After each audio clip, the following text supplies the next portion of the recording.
Señor Jesucristo, aquí estamos muchas veces confusos como los discípulos tuyos que iban a Emaús después de haberte visto muerto en la cruz, desalentados, confundidos, pero tú te les acercaste y les explicaste las Escrituras y luego te reconocieron plenamente a partir del pan. Ven con nosotros, Señor, explícanos tú también las Escrituras para que estudiamos en ellas, en la doctrina de la Iglesia, en la vida diaria, donde tú, Señor resucitado, estás siempre con nosotros. Quédate con nosotros para que la noche no se nos eche encima. Tú que vives y reinas por los siglos de los siglos. Amén. Padre, Hijo y del Espíritu Santo. Amén. Bien, pues les decía que estamos viendo ahora, dentro del catecismo, pues el tema que debería ser el más hermoso, el más importante para nosotros que nos llamamos cristianos. Si somos cristianos es porque somos seguidores de Cristo, creemos en Cristo, le hemos entregado nuestra vida a Cristo, es decir, confiamos totalmente en Él, porque sabemos que además que Él fue el primero que se entregó por nosotros. Él se entregó a nosotros con toda su vida humana y divina. No nos queda más que responderle con gratitud, confiando plenamente en Él. No hay tema, pues, más importante para un cristiano. Les decía yo en una sesión pasada que cada católico debería ser un experto en Jesucristo. Puede ser que, como de hecho somos ignorantes en tantas cosas, pero por lo menos en esta no deberíamos de ser. Conocer a Cristo, quién es, cómo vivió y sobre todo qué nos enseñó y qué hizo por nosotros. De manera de estar siempre dispuestos a responder a la gran pregunta que nos pudieran hacer. ¿Tú en qué crees? ¿Tú en quién has puesto tu esperanza? ¿Tú por qué sigues a Cristo? Poder responderle con seguridad, ¿verdad? Veíamos que, según el credo, Jesús es el Hijo único de Dios. En el Antiguo Testamento hay pasajes que se refieren a Cristo, a diferentes personajes, incluso a los ángeles, a los jueces que gobernaban al pueblo, y se les llama hijos de Dios. Y de hecho nosotros somos hijos de Dios. Pero Jesús siempre tuvo el cuidado de marcar la diferencia, de decirnos cómo Él es Hijo de Dios de una manera muy especial y única. No igual que nosotros, menos igual que los anteriores a Él.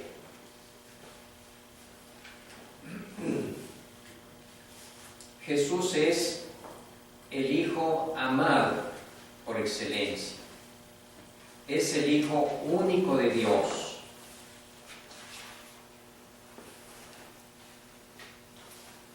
Pide la fe en el nombre del Hijo único de Dios. Entonces, si somos tantos hijos, ¿cómo puede ser único? Es que es único en un sentido propio, ¿verdad? Esa confesión cristiana aparece ya en la exclamación del centurión delante de Jesús en la cruz.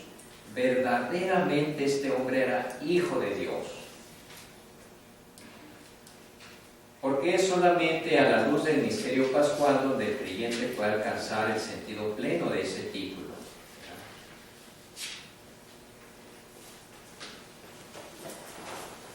¿En qué sentido Jesús es el Hijo de Dios? Un hijo, según nuestra experiencia, pues es aquel que ha sido engendrado por su padre y por su madre, mediante un proceso de generación que ya conocemos. Dios es puro espíritu, es eterno, es infinito, no puede haber engendrado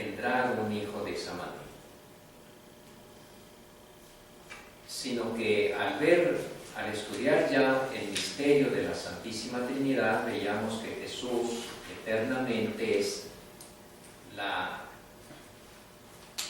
el autoconocimiento que tiene Dios, el conocimiento que tiene de sí mismo, de su inteligencia divina. San Pablo dice, es el resplandor de su gloria,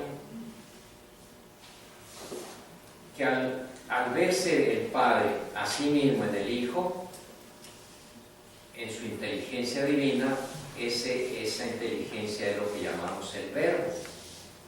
Ahora se traduce más por la palabra, porque el Verbo, pues como que a muchos no les dice exactamente una idea concebida en la mente, pero el Verbo es eso, la idea que Dios tiene de sí mismo desde toda la eternidad. Pero esa idea, ese Verbo es sustancial, es la misma sustancia del Padre y del Espíritu Santo.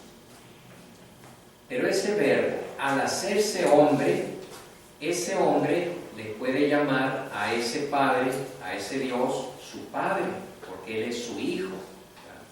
Yo diría que es precisamente al encarnarse el Verbo eterno como es Hijo de Dios. No es que no lo sea desde toda la eternidad, pero al hacerse hombre como nosotros, entra dentro de esa realidad de paternidad y filiación, y entonces Él se reconoce como Hijo de ese Dios del cual Él es el Verbo.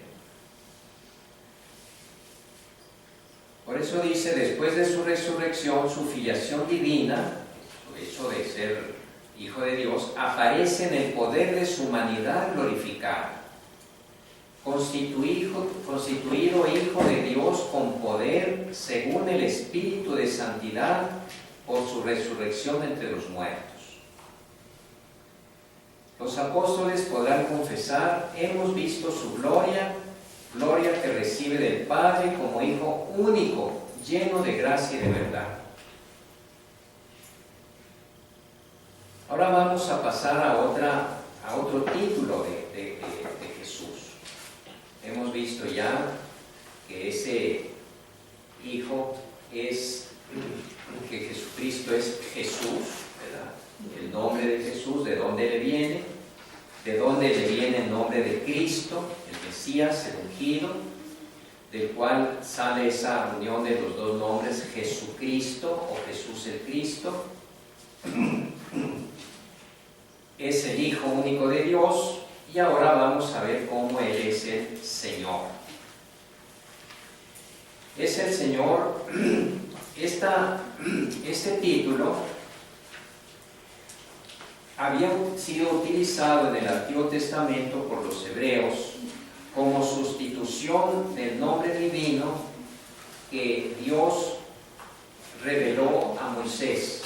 Cuando Moisés le preguntó quién eres, cómo te llamas, para decirles a los israelitas que están esclavos en Egipto, quién me manda a liberarlos. Entonces él le dio un nombre misterioso, que aparentemente no dice nada, pero si fijan lo dice todo. Yo soy, o sea, el que tiene la existencia real por sí mismo, de una manera plena. Yo soy, o yo soy el que soy. Y ese nombre pues se dice de una manera propia en hebreo, pero precisamente por ser el nombre que Dios reveló de sí mismo, no lo querían pronunciar por respeto.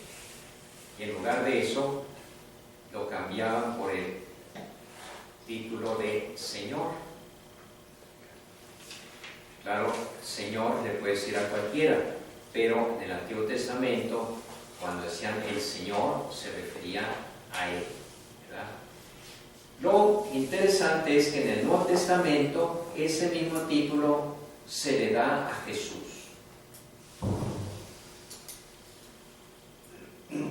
Se emplea también, y aquí está la novedad, para Jesús, reconociéndolo, por lo tanto, como Dios.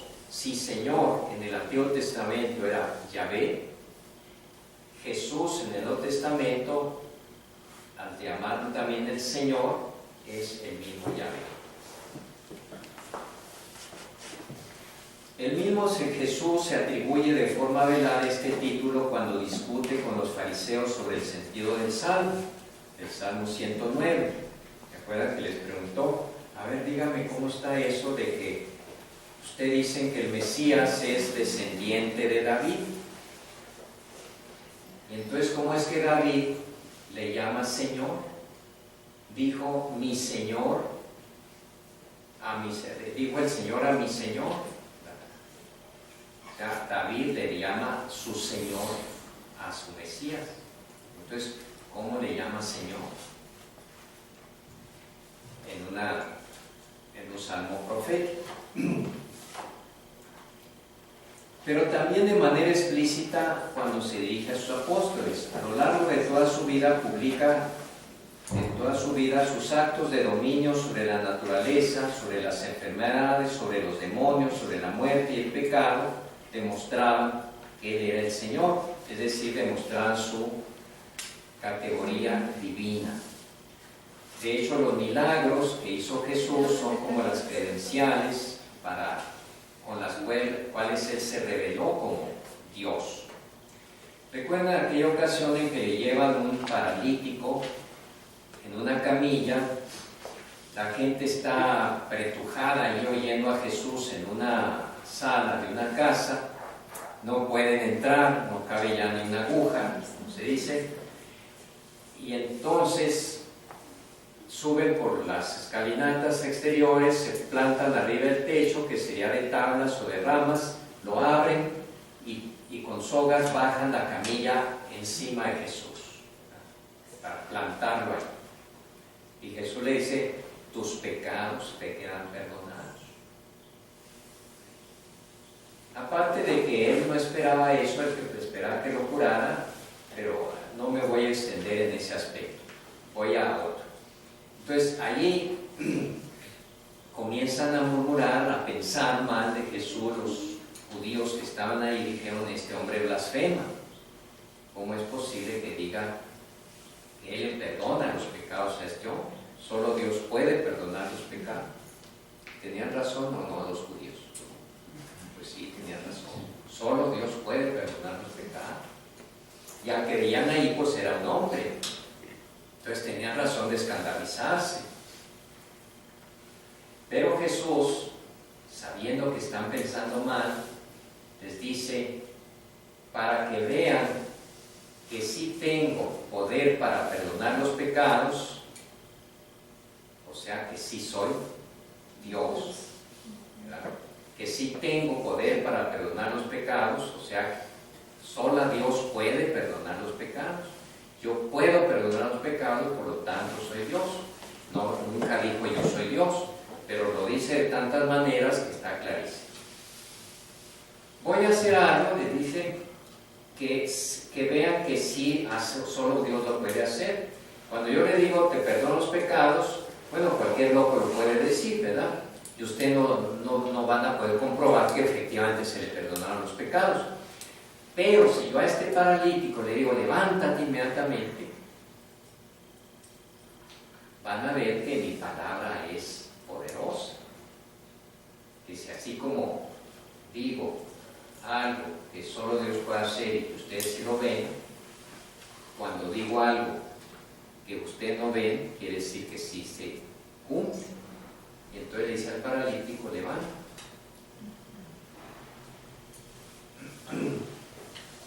Ahí está probando entre tantas pruebas de que es el Señor. Hay una gran pregunta. ¿Jesús manifestó en el Nuevo Testamento que era Dios? Como les digo, nunca dijo expresamente yo soy Dios. Pero una vez que uno revisa con cuidado todos los evangelios, a cada paso aparece la prueba, la afirmación de que Jesús es Dios. Con mucha frecuencia en los evangelios hay personas que se dirigen a Jesús llamándole Señor. Este título expresa el respeto y la confianza de los que se acercan a Jesús y esperan de Él socorro y curación.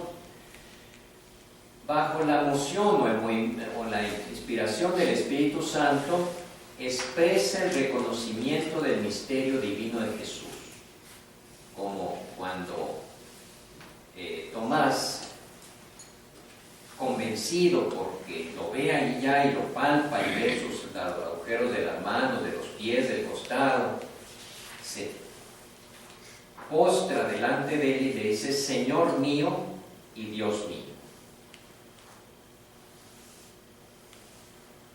Entonces, un título de Jesús es el Señor, que lo iguala a Yahvé en el Antiguo Testamento. Atribuyendo a Jesús el título divino de Señor, las primeras confesiones de fe de la Iglesia afirman desde el principio que el poder, el honor y la gloria que solo se le deben a Dios Padre convienen también a Jesús. Romanos 9:5, Tito 2:13, Apocalipsis 5:13. Porque Él es de condición divina, como dice Filipenses 2:6. Y el Padre manifestó esta soberanía en Jesús, resucitándolo de entre los muertos y exaltándolo a su gloria, a la derecha de Dios Padre. Es una expresión que indica que está en el lugar de Dios. Desde el comienzo de la historia cristiana, la afirmación del señorío de Jesús sobre el mundo y sobre la historia significa también reconocer que el hombre no debe someter su libertad personal de modo absoluto a ningún poder terrenal, sino solo a Dios Padre y al Señor Jesucristo. No podemos nosotros entregar nuestra vida, nuestra obediencia plena y total, o sea, que incluya nuestra conciencia, por ejemplo, a ningún poder humano, a ningún poder humano. Había un duque en la corte de España, ustedes ya conocerán esta anécdota. Él era servidor de la reina y la reina se murió en plena juventud, hermosa, poderosa. Él la amaba como su reina y se le murió. Y por alguna razón él tuvo que acompañar el cadáver para sepultarlo lejos. Y en ese trayecto, pues el cadáver se descompuso y antes de sepultarlo tenían que descubrirlo para reconocerlo, para dar fe que quién estaba vivo. ¿Cuál fue la sorpresa de él? De ver a aquella reina tan hermosa, pues convertida en un cadáver ya desfigurado. Y dicen que se expresó así: no más servir al Señor que se me pueda morir.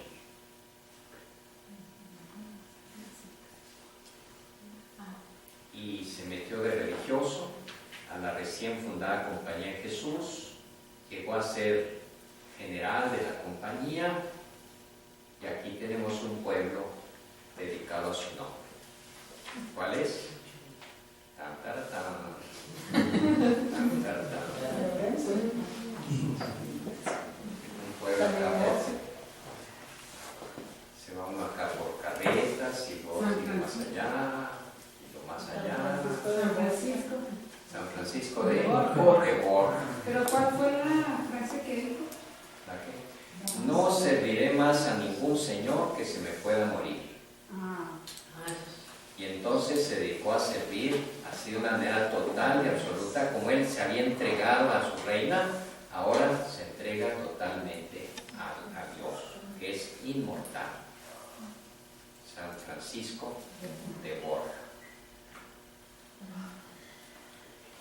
Nosotros no nos meteremos de religiosos o religiosas, pero en nuestra condición, ustedes de laicos, por ejemplo, nunca podrán darle totalmente una obediencia ciega a nadie, más que a Dios, más que a Dios.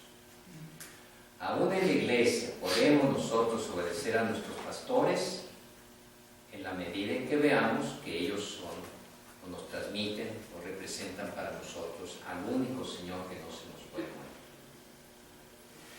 Pero hay el primado de la conciencia, de manera que que si en conciencia uno ve que no puede obedecer tal o cual orden de superiores religiosos, no está obligado.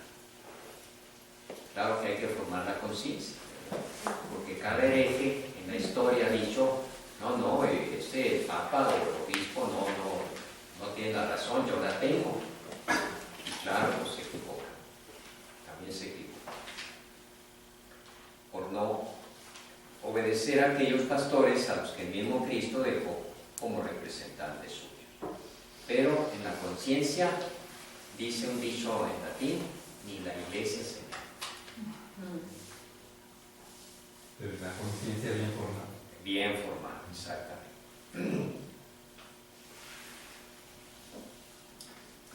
¿Se acuerdan lo que les dijeron las autoridades judías a los apóstoles? Eso salió hace poquito en un evangelio, ahora que estamos en Pascua, que los apóstoles, después de la resurrección, después de Pentecostés, salieron a predicar en las calles el nombre de Jesús, a anunciar que Cristo había muerto por ellos, por la gente, resucitado, que está vivo, y los metieron a la cárcel, los azotaban, salieron ahí libres por un milagro de Dios, los mandaron llamar, les prohibieron que hablaran en nombre de Jesús, y ¿qué dijeron? No podemos obedecer, tenemos que obedecer a Dios antes que a los hombres.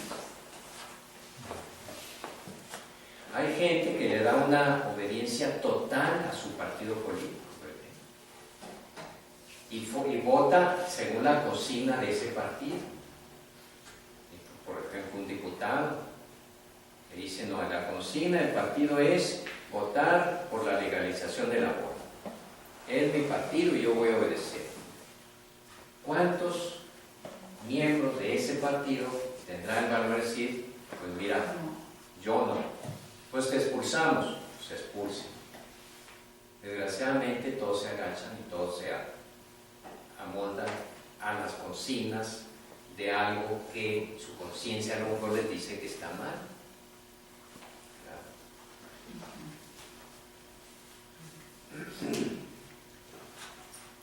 Este título se lo damos continuamente a Jesús en la oración por nuestro Señor Jesucristo. La Biblia termina con estas palabras, Maranatá, que quiere decir ven Señor, o el Señor viene. Amén, ven Señor Jesús. En otras palabras, como en el Antiguo Testamento para los hebreos, para nosotros los cristianos, la palabra Señor, el título Señor, expresa siempre a Jesús. El Señor te bendiga, en el nombre del Señor, bendito sea el Señor. Nos estamos refiriendo a Jesús o a Dios. Les decía la vez pasada que esta convicción de la Iglesia de que Jesús es único, que no se le puede comparar con nadie, ha sido discutida o minimizada en tiempos recientes, por no decir en todas las épocas, pero estoy hablando de tiempo presente.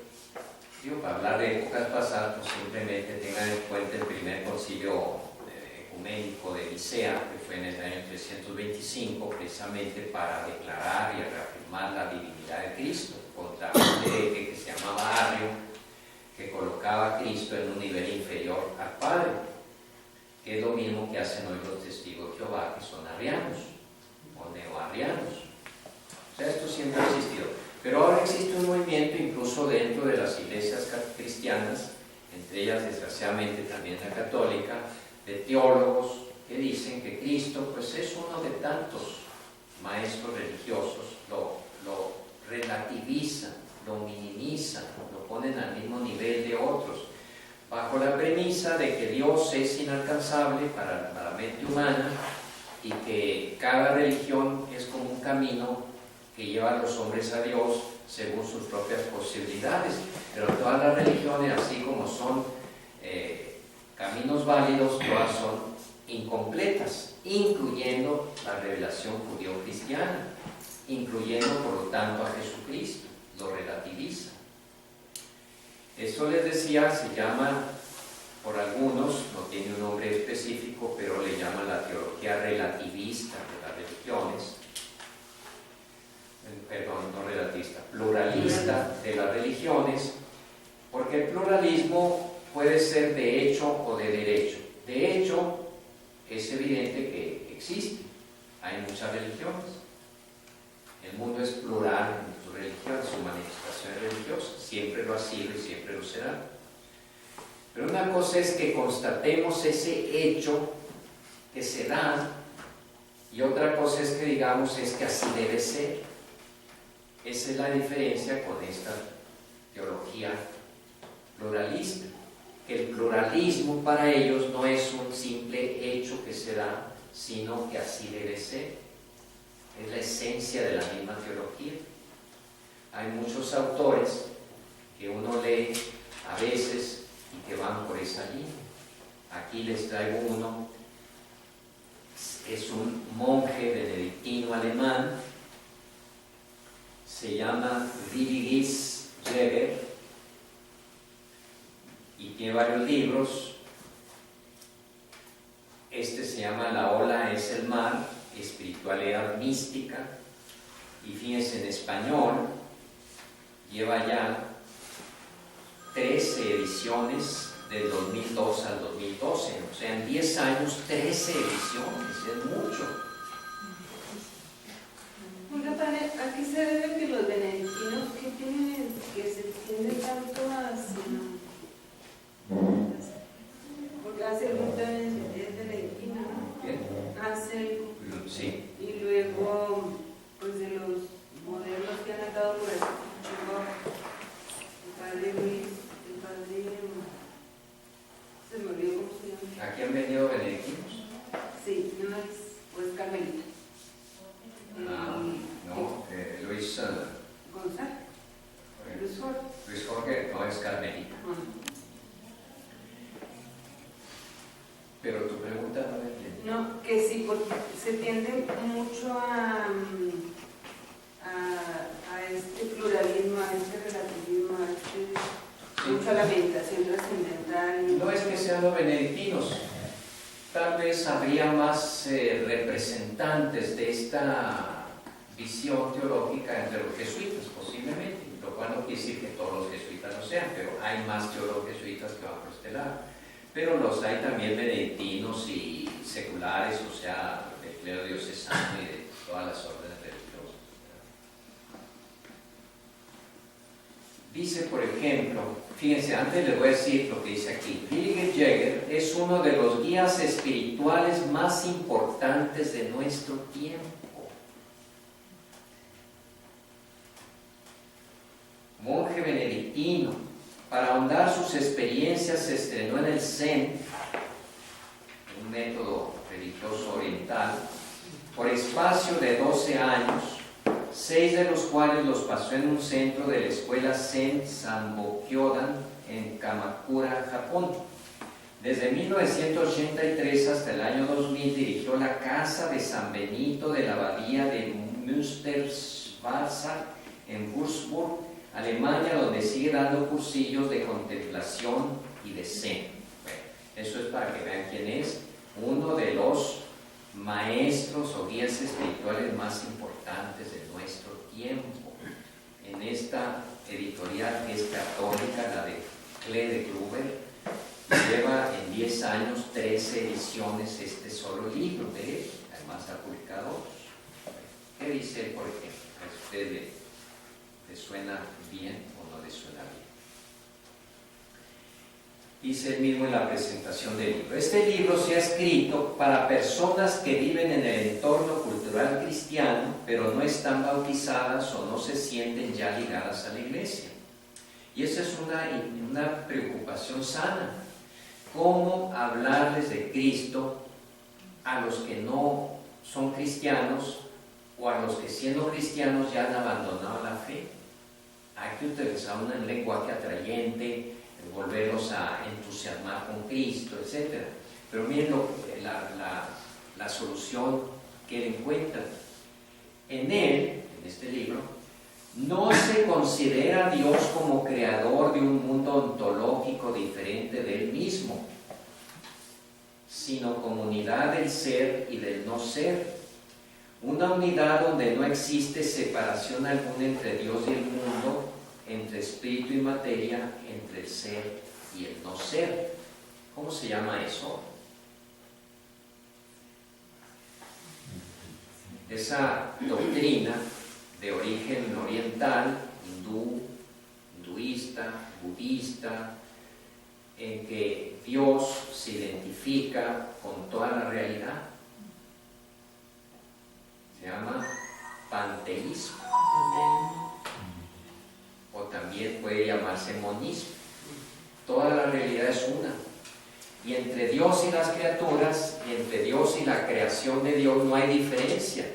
Por lo tanto, el mundo es parte de Dios, es divino, y el hombre es divino en su origen y está llamado a volver a Dios.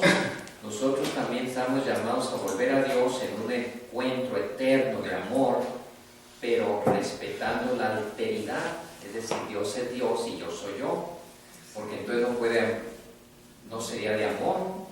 En el caso de los panteístas, el encuentro y la unión con Dios no es una unión de amor, porque el amor siempre requiere alteridad, o sea, un yo y un tú, ¿verdad? Si tú y yo somos yo, pues ¿a quién amo? Si el amor es salir de sí mismo al encuentro, ir al encuentro del otro. El amor a Dios es Él viene al encuentro de mí y yo al encuentro de Él. Nos encontramos en una unión mística que a Él le gusta tanto manejar, espiritualidad mística, pero la destruye en sus mismas raíces al presentar a Dios como la realidad total de la existencia que no se distingue del mundo que ha creado. ¿Está claro? Bueno, pues si así lo dice en las 5 primeras líneas del libro, ¿qué no dirá en las cuántas páginas tiene? En las 224 páginas que tiene. Y ese es uno de tantos teólogos que van por esa línea. Precisamente en 1900, les había dicho ya, en el año 2000, el 2 de agosto, la Congregación para la Doctrina de la Fe publicó este documento que les recomendé mucho, Declaración Dominus Iesus, o sea, el Señor Jesús, Dominus Iesus, el Señor Jesús, que tiene como subtítulo sobre la unicidad y la universalidad salvífica de Jesucristo y de la Iglesia. ¿Qué quiere decir sobre la unicidad? Que Cristo es único. Es la unicidad, Él es único, que no se le puede comparar ni revolver con otros, por muy grandes que sean en sus religiones. Y la universalidad salvífica quiere decir que Jesucristo es Salvador, no solo de aquellos que lo escucharon o de los que ya creemos en Él, sino que está llamado todo el mundo a creer en Cristo. Los evangelios y el Nuevo Testamento en general insisten mucho en eso. San Pedro, en una de sus primeras predicaciones, dice: no hay otro nombre que podamos invocar para ser salvos sino el nombre de Jesús. No hay otro. Claro, ellos interpretan, bueno, está hablando allí un grupito de judíos. Pues sí, para ellos es válido eso, pero para los japoneses, para los chinos, para los australianos, indígenas australianos, ellos tienen sus propios caminos. Pero Jesús resucitado dijo: vayan por todo el mundo a predicar este evangelio para que el que crea se salve. Dijo, por todo el mundo. Y desde entonces la Iglesia ha entendido su misión, el salir al mundo entero, para que creyendo en Cristo la gente salve. Pero además dice universalidad salvífica de Jesucristo y de la Iglesia.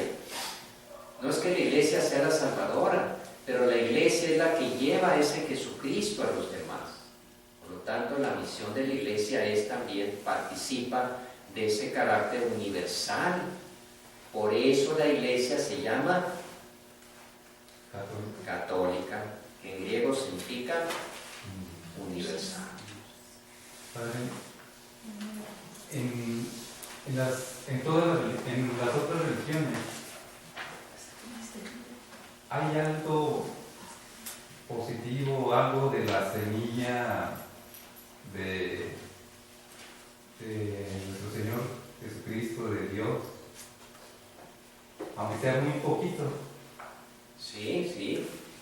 Aquí hay que estar prevenidos contra dos extremos. Uno es el que estamos viendo, que es el considerar todas las religiones igualmente buenas, válidas, caminos diferentes para llevar a Dios, pero ninguna es mejor que la otra. Cada una es la mejor para su propia cultura y para su propio tiempo. Y el otro extremo sería considerar satánicas todas las religiones y todo lo que hay en la religión. Como muchas veces algunos de los misioneros que vinieron a México que consideraban satánicas muchas de las prácticas, pero a lo mejor tenían razón en eso. Ellos sabían distinguir que había prácticas demoníacas como los sacrificios humanos, por ejemplo. Pero que considerar que las religiones no tienen nada de bueno es una exageración, y les voy a decir por qué. Porque todas las religiones nacen del íntimo deseo que Dios ha puesto en el corazón del hombre para que lo busque. Entonces no pueden ser malas radicalmente. El hombre busca naturalmente a Dios. Por lo tanto, esa búsqueda de Dios es buena. Y se lo imaginan como pueden, y le dan culto como pueden. Y dentro de ese culto y de esa fe en ese Dios o dioses, establecen un código de moral basado en la razón. Ahora, la razón es una facultad gloriosa, maravillosa, un don de Dios. Las religiones son el camino del hombre que a tientas busca a Dios, y eso es muy digno de reconocimiento. En cambio, la religión judeo-cristiana es el camino contrario. El movimiento contrario es Dios que ha venido en busca del hombre para revelarse. Incluso aquellos que ya tenían una religión, como en el caso de Abraham. Abraham era de Ur de Caldea y pues él creía en la religión de los caldeos, obviamente. Pero Dios lo saca, lo llama para formar con él un pueblo al cual él se va a revelar, manifestar, lo va a educar a través de muchas formas de revelación que va a culminar en Jesucristo. Entonces, el judeo-cristianismo, la religión judía y el cristianismo son el Dios mismo que viene al encuentro del hombre, y las otras es el hombre que anda buscando a Dios. El Concilio Vaticano II tiene un documento que habla de las religiones no cristianas con mucho respeto, lejos de llamarlas demoníacas y no sé cuánto. Dice, son como una especie de pedagogía que lleva a los hombres a Dios, pero que solo podrán tener su pleno cumplimiento en la revelación divina. Y eso lo dice este documento. Vamos a ver.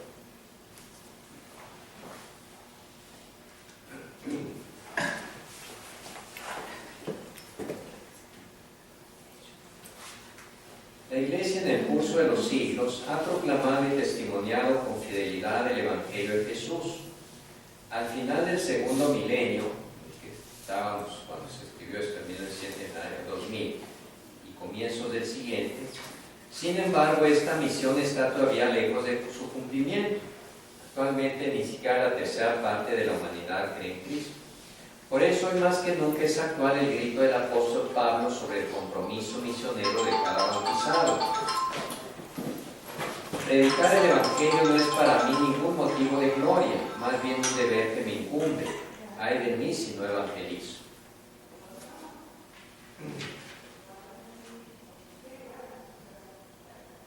Eso explica la atención del magisterio a sostener la misión evangelizadora de la Iglesia, sobre todo en relación con las tradiciones religiosas del mundo,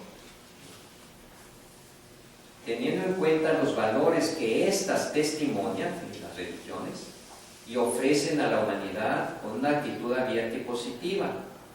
La Declaración Conciliar sobre la relación de la Iglesia con las religiones no cristianas afirma esto: la Iglesia Católica no rechaza nada de lo que en estas religiones hay de santo y verdadero.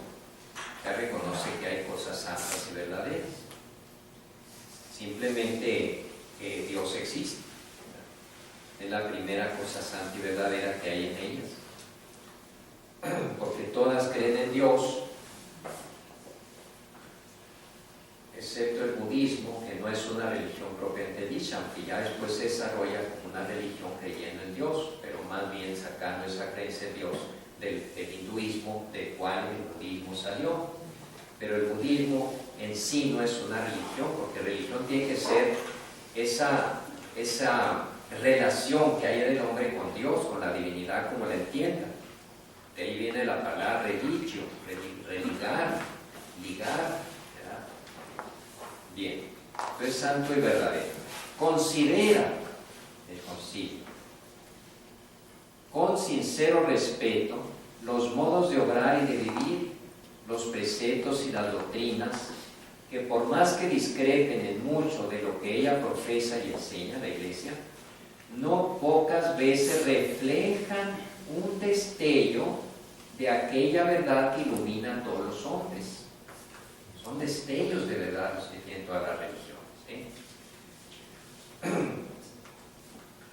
Prosiguiendo en esta línea, dice este documento, el compromiso eclesial de anunciar a Jesucristo camino, verdad y vida se sirve hoy también de la práctica del diálogo interreligioso.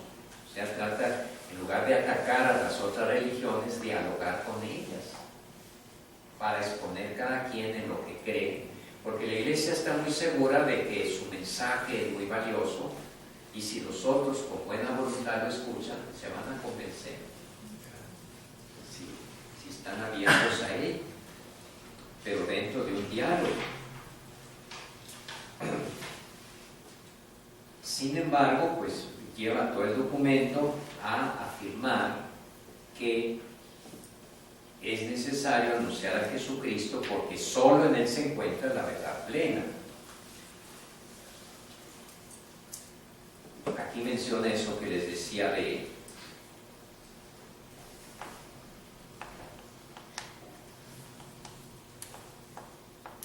aquí está. El perenne anuncio del misionero de la Iglesia es puesto hoy en peligro por teorías de tipo relativista que tratan de justificar el pluralismo religioso, no solo de facto, o de hecho, como les decía yo, sino también de jure, o de principio. En consecuencia, se retienen superadas, por ejemplo, verdades tales como el carácter definitivo y completo de la revelación de Jesucristo. Es algo ya superado. La naturaleza de la fe cristiana con respecto a la creencia en las otras religiones. O sea, que la fe cristiana sea superior a otras religiones. Dice, no, eso ya se superó, según él. El carácter inspirado de los libros sagrados, de la Sagrada Escritura. O en todo caso, dicen, sí, están inspirados, pero también los libros de las religiones otras están inspirados. La unidad personal entre el Verbo eterno y Jesús de Nazaret. O sea, aquí prácticamente niegan la divinidad de Cristo. Dicen, el Verbo estaba unido a Jesús de Nazaret, pero el Verbo es más que Jesús de Nazaret, porque el Verbo ese después se puede unir a otro y a otro y a otro. No sé si me explico. A un hombre, a un tipo llamado Jesús de Nazaret, el Verbo lo inspiró a mí. Pero ese mismo Verbo divino puede encarnarse o habitar en otras personas, en Mahoma y en Zoroastro y no sé.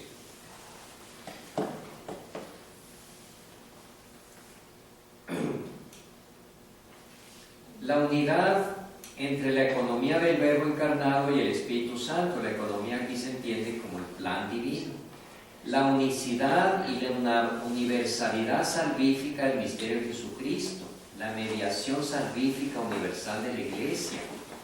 La inseparabilidad, aunque se distinga, entre el reino de Dios, el reino de Cristo y la Iglesia. Entonces está abiertamente hablando este documento de ese peligro, pero es un peligro muy real. 12 ediciones en una editorial católica hablando de que no va a predicar a Dios cristiano, sino a Dios monista o panteísta de los hindúes o de los japoneses. Y hay mucha gente pues, que lo sigue, y dan retiros, y dan ejercicios, y dan todo. Bien, no me voy a entretener más. Yo les decía que lean esto, lean. Está en internet, si no lo encuentran en una librería católica. ¿No repite el nombre, por favor? Dominus Iesus. Pues declaración del Señor Jesús, de la Congregación para la Doctrina de la Fe. Padre, no hay ninguna advertencia por parte del magisterio de este tipo de, pues hasta de retiros que dice que se organizan. Sí, ya les decía yo la vez pasada que sí hay advertencias, pero para mi modo de ver son muy suavecitas, ¿no? No dejan clara, pintar la raya entre lo que es el sí y el no, en lo que es la verdad y el error. Este autor ha sido desautorizado por la Santa Sede, pero esa desautorización no ha sido tan radical que digan tú no eres ya católico, porque realmente con esas ideas no es católico, y no porque uno se lo diga para ofenderlo ni nada de eso, sino que pues él mismo está declarando no católico. Entonces la Iglesia debería decir este no es católico, que escriba lo que quiera, pero que no lo publiquen en librerías, en editoriales católicas, ni lo vendan en librerías católicas, porque eso lleva a confusión, se engaña a la gente, ¿verdad? Ah, no, pues estaba aquí en la librería San Ignacio, yo lo vi, la librería esta católica, y luego es una editorial católica, pues debe ser católico, pero no lo ves. ¿Cómo se llama el autor? Con W, Willigis, con doble L, W-I-L-L-I-G de gato y S de Samuel. Y el apellido es J-A con diéresis, o bien pueden quitarla y poner A-E, topo, G de gato, E-R. ¿El título? ¿Sí? ¿El título? Ahora lo quieren leer en todo. No, Ahora es ¿Cómo se llama? pero luego si les interesan más libros de él, acá vienen hay muchos autores, entre ellos vienen otros libros de él que ha publicado la misma editorial. Por ejemplo, La vida no termina nunca, sobre la irrupción en el ahora. Sabiduría de Oriente, de Occidente y de Oriente, visiones de una espiritualidad integral, del mismo autor.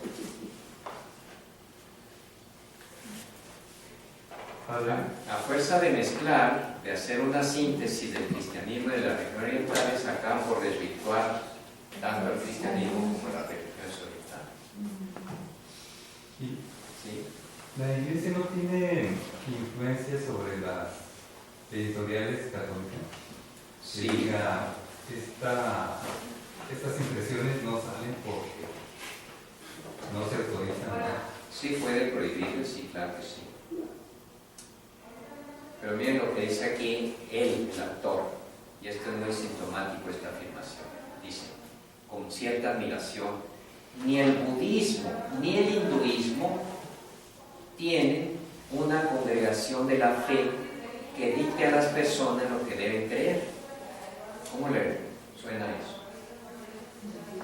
O sea, qué felices son los budistas, qué felices son los hinduistas que no tienen la sagrada congregación, que de repente se le ocurre publicar un libro de estos para orientarnos y decirnos lo que debe ser católico, lo que debe creer católico. O sea, en otras palabras, ahí cada quien cree lo que le dé la gana y sigue siendo budista y sigue siendo hinduista, y unos creen en un solo Dios, otros creen en 13,000 dioses. Y él lo dice con admiración. Qué felices son. En el budismo ni en el hinduismo hay una congregación de la fe que se le ocurre sacar un día un documento que me desautorice a mí. O sea, ¿por qué no puedo decir lo que me dé la gana y seguir siendo católico? Eso ni el Club de Leones lo aceptaría. El Club de Leones se pone a hacer propaganda por el Club Rotario y dice, oye, vete con los rotarios.